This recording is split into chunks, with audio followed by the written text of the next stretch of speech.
புதிய பாடத்திட்டத்தின்படி அமைந்த நூல் இயல் 1 மொழி என்ற தலைப்பில் விரிவானம் என்று உரைநடை பகுதியை கொடுத்திருக்கிறார்கள். தலைப்பு உரைநடையின் அணிகலன்கள், அணி நலன்கள் என்று கொடுத்திருக்கிறார்கள். ஆக உரைநடையின் அணி நலன்கள் என்று கொடுத்திருக்கிறார். இந்த கட்டுரை ஆசிரியரை பற்றி நூல்வெளியிலே கொடுத்திருக்கிறார்கள். அதையும் நாம் தெரிந்து கொள்ள வேண்டும். ஏனென்றால் ஒரு மதிப்பெண் கேள்வியிலே அதிலிருந்து தான் கேட்பார்கள். ஆக எழில் முதல்வன் எழுதிய புதிய உரைநடை என்ற நூலிலே இருந்து உரைநடையின் அணிநலன்கள் என்ற கட்டுரையினுடைய சுருக்கத்தை இங்கே உரையாடலாக அமைத்திருக்கிறார்கள். ஆக வடிவம்தான் உரையாடலை தவிர செய்திகள் எல்லாம் அந்த எழில் முதல்வன் என்பவர் எழுதியது தான். அந்த எழில் முதல்வன் என்பவருடைய உண்மையான பெயர் மா ராமலிங்கம் என்பது. மா ராமலிங்கம் என்பவர் மாநிலக் கல்லூரியிலே பயின்று அங்கேயே பேராசிரியர் பணியை தொடர்ந்தவர். அவர் கும்பகோணம் என்று சொல்லக்கூடிய குடந்தை அரசு ஆடவர் கல்லூரி, பாரதிதாசன் பல்கலைக்கழகம் ஆகியவற்றிலே தமிழ்துறை தலைவராக பணியாற்றியவர். மரபு கவிதை, புதுக்கவிதை படைப்பதிலும் வல்லவர். இனிக்கும் நினைவுகள், எங்கெங்கும் காணினும், யாதுமாகி நின்றாய் முதலிய நூல்களை இயற்றிய பெருமைக்கு உரியவர். புதிய உரைநடை என்னும் நூலுக்காக சாகித்ய அகாடமி பரிசு பெற்றவர். இந்த செய்திகளெல்லாம் உங்களுக்கு அந்த ஒரு மதிப்பெண் கேள்விக்கு பயன்படும். ஆகையினால இந்த நூல்வெளியை நீங்கள் கண்டிப்பாக தெரிந்து கொள்ள வேண்டும்.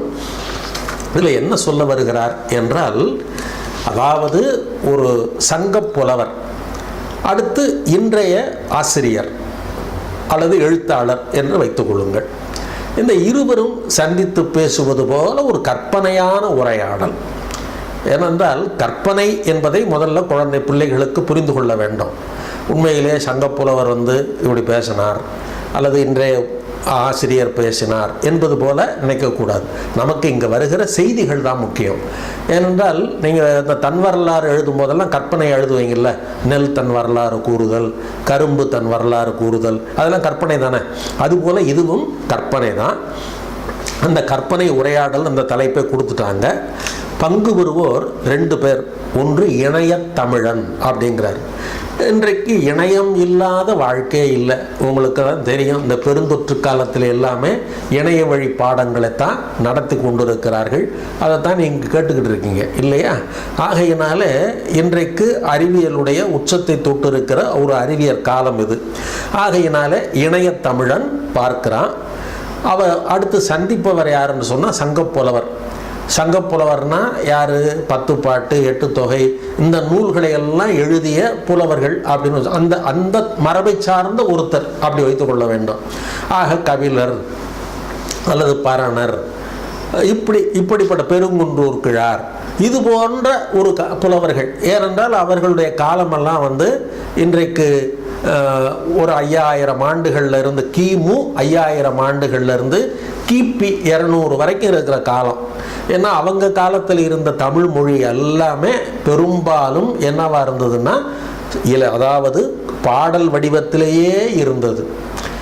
ஆகையினால அவர்கள் முழுக்க இலக்கண அமைப்பில் வெண்பா, ஆசிரியப்பா, கலிப்பா, வஞ்சிப்பா, பரிபாட்டு, இப்படி யாப்பு வகையிலே அவர்கள் எழுதியிருந்தார்கள் இல்லையா? ஆனால் இன்றைக்கு எல்லாமே உரைநடை வடிவம் ஆகிவிட்டது. கவிதையை கூட என்ன சொல்லுகிறோம்? உரைநடை கவிதை, உரைக்கவிதை என்றெல்லாம் சொல்லுகிறோம். புதுக்கவிதை, இலக்கணங்கள் இதற்கு இல்லை என்றெல்லாம் சொல்லி தொடங்கிட்டோம். ஆகையினால இன்றைய ஒரு இந்த கணினியை கற்றிருக்கின்ற ஒரு இணைய தமிழனும் ஒரு சங்ககால புலவர்களும் சந்தித்தால், சங்ககால புலவர் தம்முடைய காலத்து நிலையை சொல்லுவார், இணைய தமிழன் இப்பொழுது இருக்கின்ற உரைநடையை பற்றி பேசுவார். அந்த இரண்டுக்கும் உள்ள செய்தி தான் இங்க. முதல்ல சங்கப்புலவர் என்ன பண்றாராம், இயற்கை சூழ்ந்த இடத்துல எழுத்தாணி கொண்டு ஓலைச்சுவடியில எழுதிக்கிட்டு இருக்கிறாராம். அப்பொழுது ஒரு சிறிய கால யந்திரம் ஒன்று தோன்றுகிறது. அதாவது காலத்தை கணிக்கக்கூடிய ஒரு யந்திரம். அதான் கால எந்திரம்னு சொல்கிறது. கால எந்திரம் என்று சொன்னால் அதாவது காலத்தை குறிப்பிட்டு காட்டக்கூடிய ஒன்று அது தோன்றுகிறது.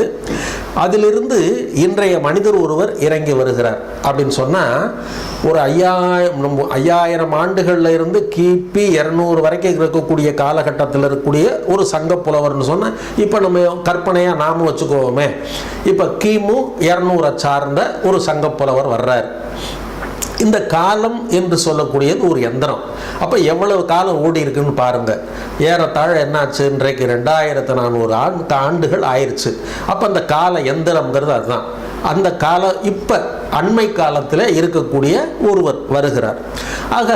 ஆகையினால தான் அந்த சங்கப்புலவருக்கு என்ன பண்ணுறாருன்னா, சட்டை போடாமல் அவர் நடுவில் துண்டு போட்டு அடுத்து வேட்டி கட்டி இடுப்பில் ஒரு துண்டை கட்டி இருக்கிறது மாதிரி காட்சி அமைப்பு உங்களுக்கு கொடுத்துருக்குறாங்க. இந்த காலயந்திரத்திலிருந்து வரக்கூடிய அந்த அவரை காண்பிக்கும் போது கீழே அவர் முழுக்கால் சட்டையும் மேலே முழுக்கை சட்டையும் அணிந்து கொண்டு இன்றைய தோற்றத்தில் அவர் வருவது போல இங்கே படம் போட்டிருப்பவருடைய காரணமே அதுதான். ஆகையினால 2 பேர் வர்றாங்க. உடனே 2 பேரும் ஒருத்தருக்கு ஒருத்தர் ரொம்ப வியப்போடு பார்க்குறாங்க. பார்த்து புலவருடைய கையை பற்றி குலுக்குகிறார். ஏன் அப்படின்னு சொன்னால், இந்த புதிய தமிழன் இருக்கிறானே அவனுடைய மரபு கிட்டத்தட்ட கைகுலுக்கிற மரபுக்கு வந்துருச்சு. ஆனால் பழங்காலத்தில் இருக்கவர்களுக்கு 2 கையையும் கூப்பி வணங்குகின்ற மரபு தான் அவங்க மரபு. ஆக இப்போ இருக்க புதிய ஆள் இல்லையா அவர், ஆகையினால கை குலுக்கிறாரு. இணையத்தமிழன் என்ன பண்ணுறார், ஐயா வணக்கம் ஐயா, நான் இணையத்தமிழன் வந்திருக்கிறேன் அப்படின்னு சொன்னான். சங்க புலவருக்கு வியப்பு. இணையத்தமிழனா? உங்கள் வருகையை என் தோழர் குன்றூர் கிழாரிடம் கூற வேண்டும். அவர் உங்களையும் உங்கள் ஊர்தியையும் குறித்து ஒரு ஆசிரியப்பா ஏற்றி விடுவார் அப்படின்னு சொல்கிறார். ஏன்னா சங்க காலத்தில் மிகுதியும் இருந்தப்பா ஆசிரியப்பா, அந்த ஆசிரியப்பாவை இயற்றி விடுவார் அப்படின்னு சொல்கிறார். உடனே இந்த இணையத்தமிழ் என்ன பண்ணுறான், இருக்கட்டும் ஐயா, அவரை இன்னொரு வாய்ப்பில் பார்த்துக்கலாம். என்னால் உங்களோட 1 மணி நேரம் மட்டும்தான் இங்கே இருக்க முடியும். அதற்குள்ளே உங்களோட இலக்கியம் பற்றி நான் சிறிது பேச விரும்புகிறேன் அப்படின்னு சொன்னான். அப்போ அந்த 1 மணி நேரத்துக்குள்ளே இருவருக்கும் இடையே நடந்த உரையாடல்.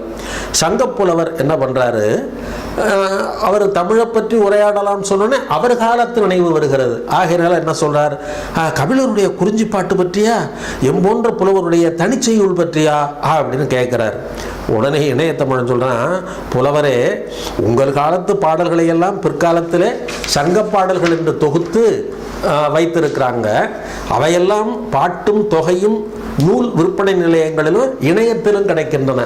இப்போ இந்த இடத்துல பிள்ளைகள் தெரிஞ்சுக்கணும் ஒரு செய்தி என்ன அப்படின்னா, அதாவது புத்தக கடைகளில் போய் நாம் இந்த சங்க இலக்கியங்களை எல்லாம் தேடிக்கிட்டு இருக்கோம். உண்மைதான், அது கிடைக்குது. ஏன்னா இன்றைக்கு பல பதிப்புகள், அதாவது ஓலைச்சுவடியில் இருந்ததெல்லாம் தேடி கண்டுபிடித்து நம்முடைய முன்னோர்கள் செய்திருக்கின்ற செயல் இருக்கிறதே. குறிப்பாக டாக்டர் உவே சாமிநாத ஐயர், அடுத்து சீவை தாமோதரம் பிள்ளை, யாழ்ப்பாணத்து ஆறுமுக நாவலர், கணேச ஐயர் போன்ற பேரறிஞர்கள் எல்லாம் இருந்ததுனால தான் இந்த நூல்களெல்லாம் நமக்கு கிடைச்சிருக்கு. புரியுதா? அப்படி ஓலைச்சுவடிகளில் இருக்கிறத அச்சுக்கு கொண்டு அது விற்பனை நிலையங்களில் இருந்தது. இன்றைக்கு என்ன ஆயிடுச்சு, எல்லாமே இணையத்திற்குள்ளே வந்துவிட்டது. இப்போ நீங்கள் திறன்பேசியை கையில் எடுத்து அந்த கூகுள் என்று சொல்லக்கூடியதில் அந்த இணையத்தில் நீங்கள் தமிழில் தட்டச் பண்ணுறீங்க. தட்டச் பண்ணி என்ன செய்யணும்னு சொல்லியாச்சுன்னா, உங்களுக்கு எந்த பகுதி வேண்டும், ஔவையார் பாடல்கள் அப்படின்னு சொல்லி சங்கத்தமிழ் ஔவையார் பாடல்கள்னு தட்டுனீங்கன்னா ஔவையார் பாடின அத்தனை பாடல்களும் வந்துடும். அந்த அளவுக்கு இன்றைக்கு இருக்குது. ஆக இணையத்துக்குள்ளே கொண்டு போய் நம்முடைய தமிழை செறித்து நுட்பமாக வைத்திருக்கிறோம். ஆகையினால அதெல்லாம் இன்றைக்கு எங்களுக்கு கிடைக்குதுயா, நாங்கள் பார்க்குறோன்னு சொல்கிறாரு. உடனே இவருக்கு புரியல. சங்கப்புலவருக்கு இணையம்னா என்னன்னு தெரியும், அவர் காலத்தில் இல்லையா, இணையமா அப்படின்றார். உடனே இணையத்தமிழன் சொல்கிறான், புலவரே, எங்கள் காலத்து அறிவியல் கண்டுபிடிப்புகளை காண உங்களை என்னுடன் பின்னர் ஒரு முறை அழைத்து போகிறேன். இப்போது இலக்கியம் குறித்து பேசலாம் அப்படின்னு. ஆக எங்கள் காலத்தில் எத்தனையோ கண்டுபிடிப்பு, ஏன்னா சங்க காலத்தில் இல்லாத எத்தனையோ கண்டுபிடிப்புகள் இன்றைக்கு வந்து விட்டன. ஆகையினால அதை மற்றொரு நாள் பேசிக்கலாம். இன்றைக்கு அதாவது இலக்கியத்தை மட்டும் பேசுவோம் அப்படின்னாரு. உடனே இலக்கியம்னு சொன்ன உடனே சங்கப்புலவருக்கு என்ன நினைவு வருகிறதுனா, ஓஹோ, நீங்களும் பாக்கள்லாம் ஏற்றுவீங்களா, அகப்பாட்டா புறப்பாட்டா, இல்லை உள்ளுரையா இறைச்சியா அப்படின்றார். இதெல்லாம் ஆசிரியர்கள் கொஞ்சம் விளக்க வேண்டும். ஏன்னா அகம் என்று சொன்னால் தலைவனும் தலைவியும் தமக்குள் நுகர்ந்த இன்பத்தை பிறர்க்கு புலனாக இவ்வாறு இருந்தது என்று கூறத்தகாததாய், ஆக அவர்கள் உள்ளத்து உணர்ச்சி மட்டுமே இருப்பது, அதாவது குடும்ப வாழ்க்கை பற்றி சொல்லுவதுன்னு விளக்க வேண்டும். அதே மாதிரி புறம் என்று சொன்னால் போர் செய்திகள், அந்த காலத்தில் இருந்த போர் செய்திகள், வெட்சி கரந்தை வஞ்சி காஞ்சி, அந்த செய்திகள் எல்லாம் கொஞ்சம் விளக்கி பிள்ளைகளுக்கு புரியும். ஏன்னா உங்களுக்கு அகத்திணை புறத்திணை பாடத்தில் இருக்கு. அதற்கடுத்து உள்ளுரை என்று சொன்னால், அதாவது செய்யுளில் ஒரு உவமை சொல்லப்பட்டிருக்கும். அந்த உவமையை வைத்துக்கொண்டு நாம் என்ன செய்ய வேண்டும் என்று சொன்னால், அங்கே உள்ளே உறைந்திருக்கின்ற, உள்ளே தொக்கி இருக்கின்ற கருத்து என்னன்னு புரிந்து கொள்ள வேண்டும். ஆக உள்ளுரை என்பது ஒரு வகையான உத்தி முறை, புலவர்கள் கையாண்ட ஒரு உத்தி முறை. அதாவது உள்ளுரை என்று சொல்லும்போது உள்ளுறுத்து இதனோடு ஒத்து பொருள் முடிகன உள்ளுறுத்திருவதை உள்ளுரை உவமம் என்று சொல்வார்கள். ஆக புலவர் சொல்லுகின்ற அந்த உவமையை வைத்து அதிலிருந்து வேறொரு பொருளை காணுவது உள்ளுரை. அடுத்து இறைச்சி என்றால் இறைச்சி தானே பொருள் புறத்ததுவே என்று சொல்வது. ஆக பாட்டிலே இருக்கின்ற கருத்து இருக்கிறதே, அந்த கருத்துக்கு வெளியே இருக்கின்ற ஒரு செய்தியை சொல்லுவது. ஆக உள்ளுரை என்பது உவமை ஆற்றலால் பொருள் உணர்த்துவது, இறைச்சி என்பது பொருள் ஆற்றலால் உணர்த்துவது. இந்த ரெண்டுக்குள்ள வேறுபாட்டை நாம் புரிந்து கொள்ள வேண்டும். ஏன்னா அதனால தான் அந்த சொல்ல அவர் கையாளுகிறார். அப்படி சொன்ன உடனே இணையத்தமிழ் ஆசிரியப்பாவா அதையே எழுத எங்களில் சில பேர் இருக்கிறாங்க. எங்கள் காலத்தில் புது புது இலக்கிய வடிவங்கள்லாம் தோன்றி இருக்கின்றன. சங்ககால பாடலுக்கு பின்னால் தமிழ் இலக்கியம் அரை இலக்கியங்களாகி அதான் அந்த வடிவத்தை சொல்கிறார் பாருங்க. அதாவது வரலாறு, அதாவது இலக்கிய வரலாறு எப்படி என்பதை ஒரு சுருக்கமான செய்தியாக சொல்கிறார். அதாவது சங்ககாலம் தொடங்கி 19ஆம் நூற்றாண்டு வரைக்கும் இருக்கின்ற அந்த இலக்கிய வடிவங்களை அப்படியே சொல்கிறாரு. அது மிக மிக முக்கியமானது. முதல்ல சங்கப்பாடல், சங்கல் பாடல்னா 10 பாட்டு 8 தொகை. அதுக்கடுத்து தமிழ் இலக்கியம் அரை இலக்கியமாக வருகிறது. அரை இலக்கியங்கிறது 14 கணக்கு நூல்களில் வரக்கூடிய பல நூல்கள். அதற்கடுத்து என்ன அப்படின்னா, தமிழ் இலக்கியங்கள் அரை இலக்கியங்களாகி அடுத்து காப்பியம், 50 காப்பியங்கள், 5 காப்பியங்கள், அப்புறம் சிற்றிலக்கியங்களாகி உலா தூது போன்ற பிரபந்த வகைகள் இருக்கு இல்லையா, அப்படி சிற்றிலை. அப்போ சுருக்கமாக தமிழ் இலக்கிய வரலாறு முழுமையும் இங்கே சொல்லுகிறார். ஒரு சிறு சிறு சொற்றொடர்களிலே சொல்லி முடித்திருக்கிறார். அந்த சிறு சிறு சொற்றொடர்களையும் நாம் தெரிந்து கொள்ள வேண்டும். அந்த தமிழ் இலக்கிய வரலாறு இப்படி வந்திருக்கிறது. ஆக இந்த இலக்கிய வரலாறை சொல்லும் பொழுது முழுவதும் அது கவிதைகளால் ஆனது, செய்யுள்களால் ஆனது. கவிதைங்கிறத காட்டு செய்யுள்களாலே ஆனவை என்பதை புரிந்து கொள்ள வேண்டும். ஆக சங்கப்பாடல், அப்புறம் அரை இலக்கியம், காப்பியம், சிற்றிலக்கியம், அப்புறம் சந்த கவிதை. இந்த சந்த கவிதைங்கிறதெல்லாம் என்ன அப்படின்னா, இப்போ அருணகிரிநாதருடைய பாடல்கள் எல்லாம் சந்த கவிதை தான். அதே மாதிரி குற்றால குறவஞ்சியில் வர்றதெல்லாம் சந்த கவிதை தான். சந்தம்னா ஓசைன்னு அர்த்தம் வரணும்ல. நீங்கள் கேள்விப்பட்ட பாடலே ஒரு பாடல் சொல்கிறேன் சந்தத்துக்காக. தத்தத்தன தத்தத்தனதன தத்தத்தன தத்தத்தனதன தத்தத்தன தத்தத்தனதன தனதான. ஆக முத்தைத்தரு பத்தி திருநகை அத்திக்கரை சத்திச்சரவன முத்திக்குரு வித்துக்குருவர என ஓதும். இதுதான் சந்த கவிதை. அப்படி சந்த கவிதைகள் பின்னால் நிறைய வந்தது. அதுக்கடுத்து பார்த்தீங்கன்னு சொல்லியாச்சுன்னா இந்த பள்ளு, குறவஞ்சி இதெல்லாமே சந்த கவிதைகள் தான். அப்படி சந்த கவிதைகளாகி அப்புறம் புதுக்கவிதை ஆயிற்று. இந்த புதுக்கவிதை இங்கு மரபுக்கு வழிவகுத்தவரும் பாரதி தான். அக்கினி குஞ்சொன்று கண்டேன் என்று சொல்லி ஒரு பாடலை சொல்லுவார். அவர் அதை என்ன சொல்லுவார்னா வசன கவிதை அப்படிங்கிற பேரில் அவருடைய வாழ்க்கை வரலாற்றை கூட எழுதியிருக்கிறார். அந்த பாரதியினுடைய மரபை பின்பற்றி நான் பிச்சமூர்த்திங்கிறவர் தான் முத காட்டுவாத்து என்று சொல்லக்கூடிய ஒரு படைப்பை படைத்திருக்கிறார். அப்புறம் காமராஜன் போன்றவர்கள் கருப்பு மலர்கள் என்று சொல்லக்கூடிய நூலை எழுதியிருக்கிறார். அதுக்கு பின்னால் மேத்தா, இன்றைக்கு யாரை பார்த்தாலும் புதுக்கவிதை தான். ஆக புதுக்கவிதை என்ற பெயரில் இன்றைக்கு வடிவம் மாறி இருக்கிறது. ஆக அந்த சங்கப்புலவருக்கு வியப்பான செய்தி இந்த செய்தி. இப்போது நவீன கவிதைகளில் வந்து நிற்கிறது. இந்த நவீன கவிதைங்கிறது ஹைக்கூன்னு சொல்கிறோம் இல்லையா, அந்த மாதிரி இருக்கக்கூடியதான் நவீன கவிதை. ஆக உரைநடை வளர்ச்சியோ அளவற்றதுங்கிறார். இதெல்லாம் சொல்கிறவர் யாரு பாருங்க, சொல்றவர் யாரு? அதாவது இணைய தமிழன் தான் சொல்றான். பத வளர்ச்சியோ அளவற்றது, சிறுகதை, கட்டுரை, புதினம் இவையெல்லாம் எங்கள் கால இலக்கிய வடிவங்கள் என்று சொல்லுகிறார். உடனே உரைநடையா? ஏன் தொல்காப்பியர் சொல்லி இருக்கிறாரே அப்படின்னு சொல்றார். உண்மைதான், தொல்காப்பியர் சொல்லி இருக்கிறார். என்ன சொல்லியிருக்கிறார்னா, பாட்டிடை வைத்த குறிப்பினானும் பாவின்று எழுந்த கிழவியானும் பொருளுடு புணரார் பொய்மொழியானும் பொருளோடு புணர்ந்த நகைமொழியாகும் உரைநடை வகையே நான்கன மொழிப அப்படின்னு தொல்காப்பியத்தில் இருக்கு. ஆனால் அந்த வளர்ச்சி இருக்கிறதா? அதற்கான ஆதாரங்கள் இருக்கா? இல்லை. ஆகையினாலே இணையத்தமிழன் அதே தான், நீங்களும் நானும் பேசுகிறோமே அதுதான் உரைநடைன்றார். ஆக உரைநடை என்பதை இவர் என்ன சொல்றாரு? பேச்சு வழக்கா வருவதுதான் உரைநடை என்று இந்த இணையத்தமிழன் சொல்றான். ஏன்னா பேசினால் உரையாடல், எழுதினால் உரை நடை.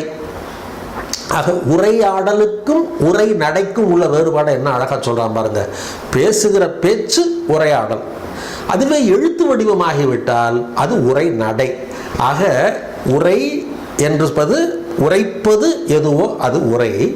நடை என்று சொல்லி வரும்பொழுது இப்போ ஒருத்தர் மாதிரி ஒருத்தர் நடக்க முடியாது இல்லையா?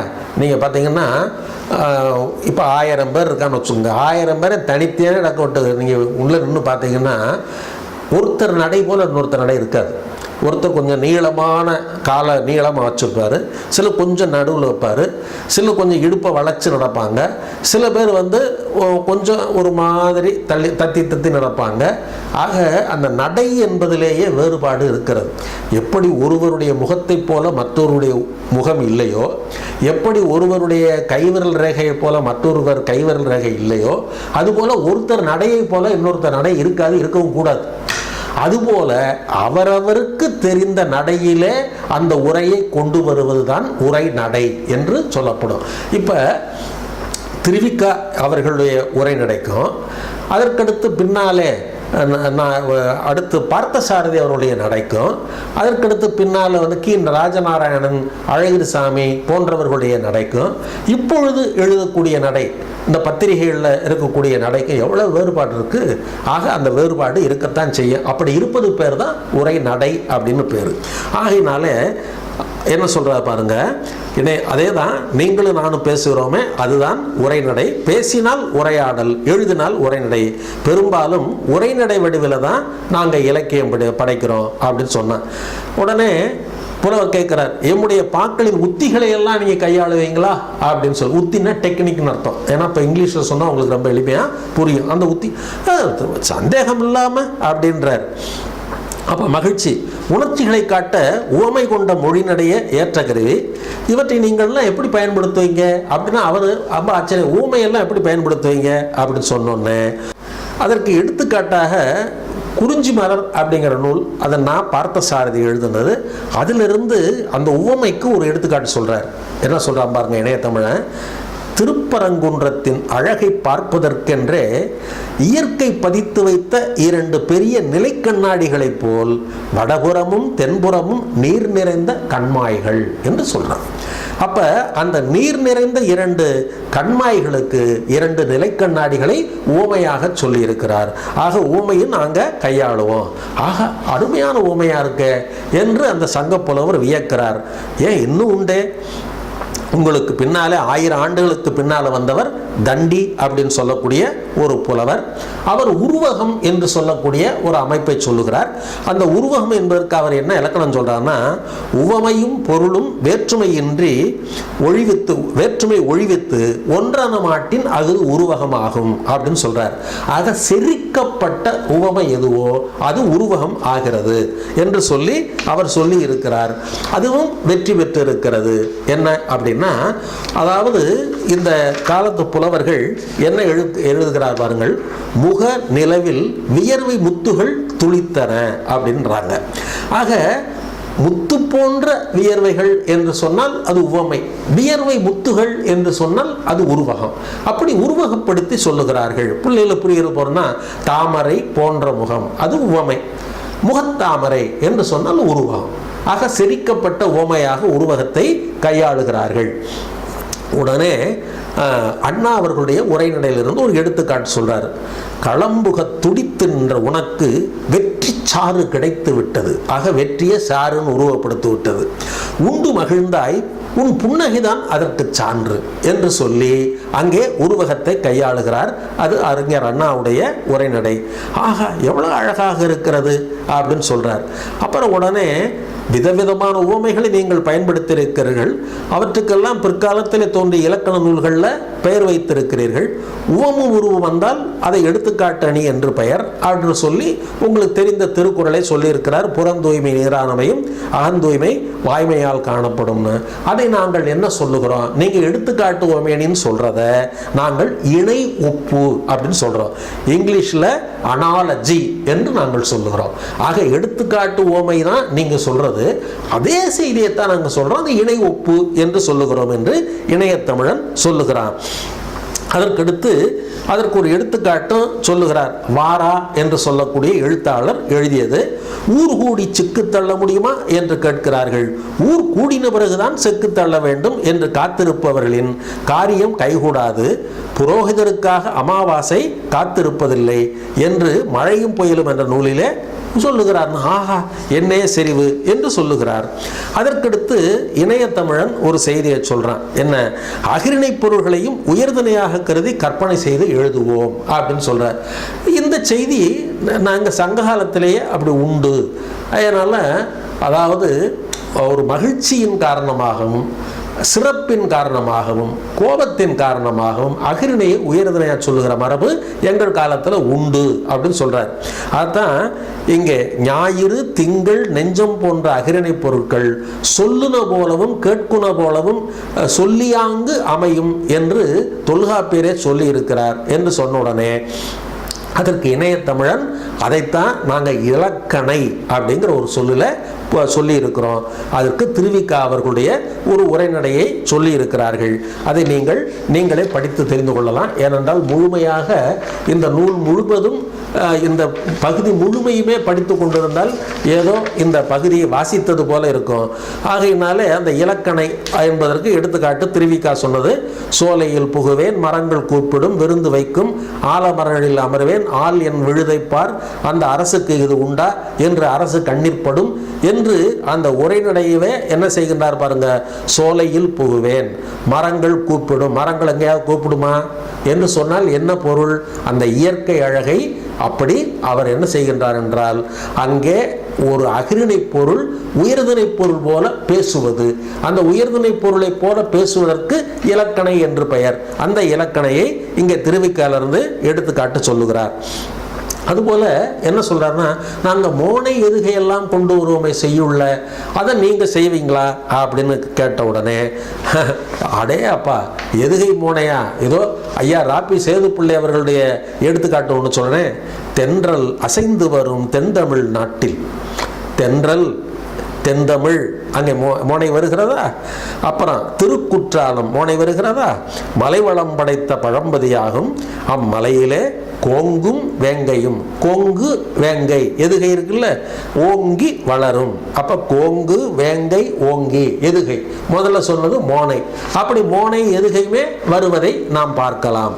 உடனே என்ன செய்கிறார்னா, அருமை அருமை உணர்வு வெளிப்பாட்டுக்கும் சொல்லப்படும் கருத்திற்கு அழுத்தம் தரவும் நீர் உரைநடையில வேற என்ன உத்திகளை கையாளுறீங்க அப்படின்னு சொன்ன உடனே இணையத்தமிழன் இதற்காக சொல்லையோ கருத்தையோ திரும்ப திரும்ப சொல்வது உண்டு.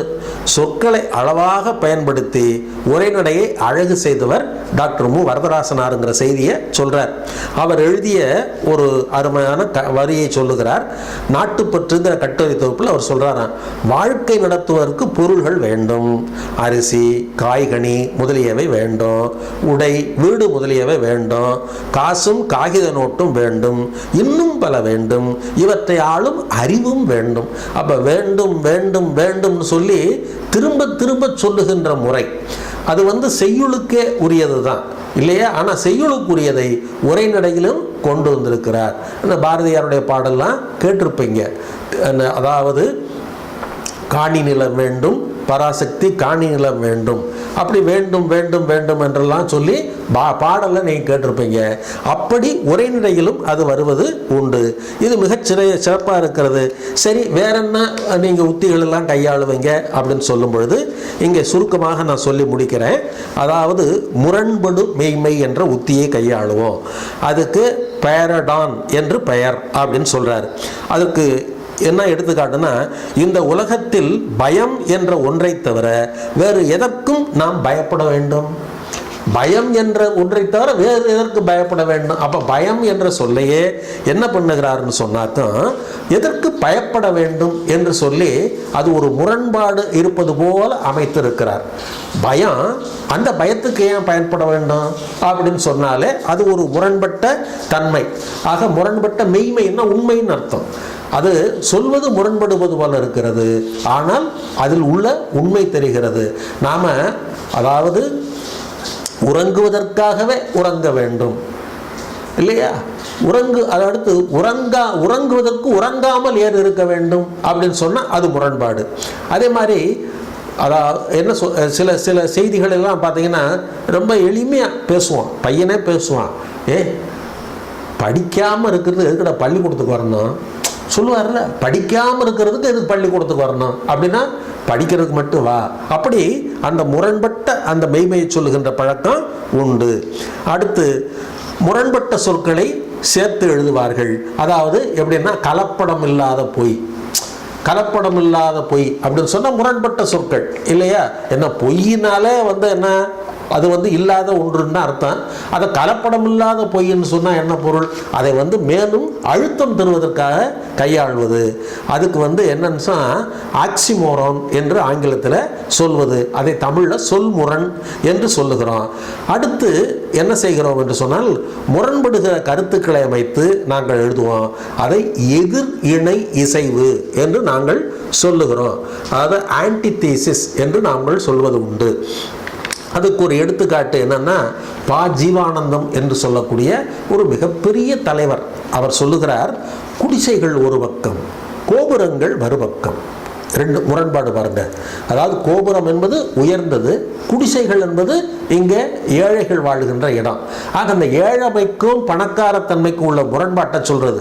பசித்த வயிறுகள் ஒரு பக்கம், புளிச்சேப்பக்காரர்கள் ஒரு பக்கம் மறுபக்கம், மெலிந்த எலும்புக்கூடுகள் ஒரு பக்கம், பருத்த தொந்திகள் மறுபக்கம். கேடுகட்ட இந்த சமுதாயத்திற்கு என்றைக்கு விமோச்சனம்? தோழர்களே சிந்தியுங்கள். இப்படி சொல்லுவது ஒரு நல்ல எடுத்துக்காட்டு இந்த எதிரிணை செய்வுக்கு என்று சொல்லுகிறார். இப்படி பல செய்திகளை வரிசையாக சொல்லிக்கொண்டே வருகிறது.